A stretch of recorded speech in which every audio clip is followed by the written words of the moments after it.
Instagram पर तेजी से ग्रो करना है? आज हम उसी वायरल फॉर्मूले को डिकोड करने वाले हैं जिसने कई क्रिएटर्स को सच में अविश्वसनीय सफलता दिलाई है। तो चलिए सीधे मुद्दे पर आते हैं। जरा सोचिए, एक क्रिएटर ने सिर्फ 23 रील्स डाली और पता है क्या हुआ? 60,000 से ज्यादा फॉलोअर्स। ये कोई मजाक नहीं है, ये एकदम सच्ची कहानी है। और सबसे कमाल की बात तो सुनिए, ये जो जबरदस्त ग्रोथ हुई ना, ये सिर्फ 3 महीने में हुई। सिर्फ 3 महीने। इससे पता चलता है कि ये स्ट्रैटेजी कितनी पावरफुल है। तो सवाल उठता है, आखिर इसका राज क्या है? कोई सीक्रेट ट्रिक है क्या? जी हाँ, बिल्कुल है। और वो कोई जादू नहीं, बल्कि एक खास फ्रेमवर्क है, नॉलेज का एक ढांचा, जिसे आज हम यहाँ खोलने वाले हैं। तो ये है हमारा पूरा क्रिएटर रोड मैप 5 हिस्सों में। सबसे पहले हम समझेंगे इंस्टाग्राम के नए रूल्स क्या हैं, फिर अपनी असली पहचान कैसे ढूंढे, उसके बाद वायरल रील बनाने की कला, फिर देखेंगे कि एक यादगार ब्रांड कैसे बने, और आखिर में उस एल्गोरिदम को मास्टर करेंगे जिससे सब डरते हैं। तो चलिए शुरू करते हैं पहले हिस्से से, इंस्टाग्राम के नए नियम। देखिए, सीधी सी बात है, कोई भी गेम जीतना है तो पहले उसके रूल समझने पड़ते हैं ना। और यकीन मानिए, इंस्टाग्राम के नियम बाकी प्लेटफॉर्म से एकदम अलग हैं। यहाँ एक बहुत बड़ा बुनियादी फर्क समझना होगा यूट्यूब और इंस्टाग्राम के बीच। यूट्यूब क्या है? वो सर्च पर चलता है, मतलब लोग वहाँ कुछ खोजने जाते हैं। लेकिन इंस्टाग्राम वो सजेशन पर चलता है। यहाँ कंटेंट लोगों को ढूंढता है, लोग कंटेंट को नहीं। बस स्क्रॉल स्क्रॉल स्क्रॉल और कंटेंट सामने आता रहता है। तो इसका मतलब क्या हुआ? इससे 3 बहुत जरूरी बातें निकल कर आती हैं। पहली, कंटेंट का ऑन ट्रेंड होना बहुत जरूरी है। दूसरी बात, कंटेंट की लाइफ बहुत छोटी होती है, मान लीजिए करीब 60 दिन। और तीसरी, जो शायद सुनने में अजीब लगे, यहाँ क्वालिटी से ज्यादा क्वांटिटी मैटर करती है। क्यों? क्योंकि एल्गोरिथम को लगातार कुछ नया चाहिए लोगों को दिखाने के लिए। ओके, अब आते हैं दूसरे हिस्से पर, अपनी कोर आइडेंटिटी, अपनी असली पहचान को ढूंढना। ये सच कहूं तो किसी भी क्रिएटर के लिए पहला और सबसे जरूरी कदम है। अपनी नीश यानी नीश तय करना और एक ऐसा फॉर्मेट चुनना जो लंबे समय तक चल सके। तो सवाल है, अपनी नीश ढूंढें कैसे? इसके लिए खुद से 2 सवाल पूछने चाहिए। पहला, अगर पैसे की कोई टेंशन ही ना हो तो इंसान क्या करना चाहेगा? और दूसरा, वो कौन सा टॉपिक है जिस पर कोई भी घंटों तक बात कर सकता है? बस वही जो जुनून है, वही नीश है, क्योंकि वही चीज लगातार कंटेंट बनाने की एनर्जी देगी। नीश तो मिल गई, अब बारी है फॉर्मेट की। इसके लिए भी 3 सवाल हैं। पहला, क्या कैमरे के सामने आना ठीक लगता है?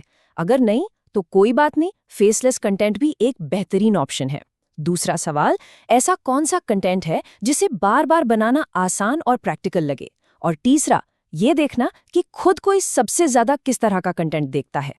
और जब ये सारे जवाब मिल जाएं तो एक लाइन का स्टेटमेंट बनता है जो हमेशा गाइड करेगा। मैं नीश में एक कंटेंट क्रिएटर हूं जो इस फॉर्मेट में कंटेंट बनाता है। बस ये क्लैरिटी आ गई तो समझो आधा काम हो गया। यही चीज आगे के सारे कंटेंट को दिशा देगी। ठीक है, अब आते हैं तीसरे और सबसे एक्साइटिंग पार्ट पर, वायरल रील बनाना। यहाँ हम कुछ बहुत ही खास टैक्टिक्स और उन सीक्रेट पैटर्न्स की बात करेंगे जो कंटेंट को वायरल बना देते हैं।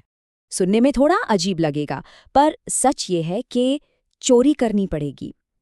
कहा जाता है कि इंस्टाग्राम चोरों का प्लेटफॉर्म है।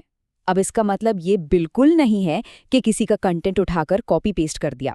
नहीं, इसका असली मतलब है एक आर्टिस्ट की तरह चोरी करना। मतलब कंटेंट को कॉपी नहीं करना, कॉन्टेक्स्ट को कॉपी करना है।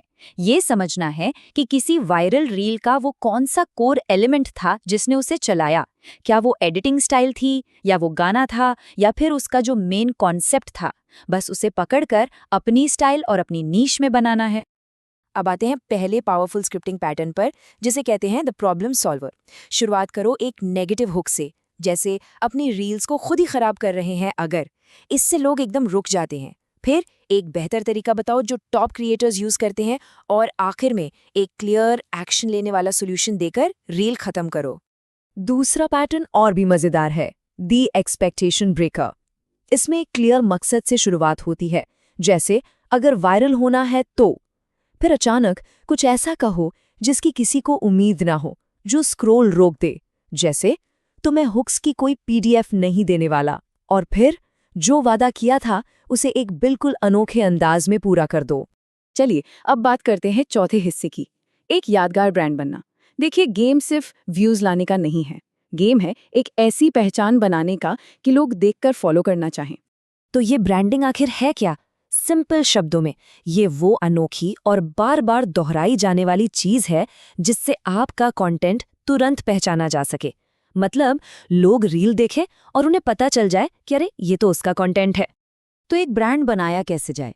कोई एक कलर थीम पकड़ लो, मान लो पर्पल, या कोई यूनिक अवतार या कैरेक्टर बना लो। एक खास तरह की एडिटिंग या बोलने का स्टाइल भी हो सकता है, या फिर कोई एक चीज जो बार बार हो। मेन बात यह है, कुछ यूनिक करो और उसे लगातार करते रहो। और लीजिए, हम आ गए अपने आखिरी हिस्से पर, एल्गोरिदम को मास्टर करना। अब उन छिपी हुई स्ट्रैटेजीज को समझने का टाइम है जो कंसिस्टेंट ग्रोथ के लिए सबसे जरूरी हैं। ये एल्गोरिदम काम कैसे करता है? रील को टेस्ट कैसे करता है? पहला फेज, रील को 200 से 500 रैंडम लोगों को दिखाया जाता है। अगर लोग रुकते हैं, एंगेज करते हैं, तो फेज 2, उसे 1000 से 2000 और लोगों तक भेजा जाता है। और अगर वहां भी एंगेजमेंट अच्छा रहा, तो फेज 3, रील को एक बहुत बड़ी ऑडियंस को पुश कर दिया जाता है। लेकिन एक बात ध्यान में रखनी है, अगर पहले 3 सेकंड में ही किसी ने स्किप कर दिया, तो रील की रीच वहीं दम तोड़ देती है। और एक बात, हर एंगेजमेंट की वैल्यू एक जैसी नहीं होती। लाइक अच्छा है, कमेंट उससे भी अच्छा, सेफ बहुत वैल्यूएबल है। लेकिन किंग कौन है? वो है शेयर। शेयर सबसे बेस्ट सिग्नल है। क्यों? क्योंकि जब एक रील शेयर होती है तो एल्गोरिदम को एक नहीं बल्कि 2 यूजर्स का डेटा मिलता है, और ये उसके लिए सोने जैसा है। तो इन सब बातों का निचोड़ क्या है? ये रहा अल्टीमेट वायरल फॉर्मूला। एक ट्रेंडिंग टॉपिक प्लस उसमें शेयर करने लायक कोई जानकारी, और उसे परोसा जाए एक मजबूत हुक के साथ। और इसका नतीजा क्या होगा? वायरल। बस ये फॉर्मूला दिमाग में बिठा लेना है। तो अब फॉर्मूला तो सामने है, बस एक ही वेरिएबल बचा है, और वो है कंसिस्टेंसी, यानी कि निरंतरता। तो अब सवाल ये है कि सबसे पहले क्या बनाया जाएगा?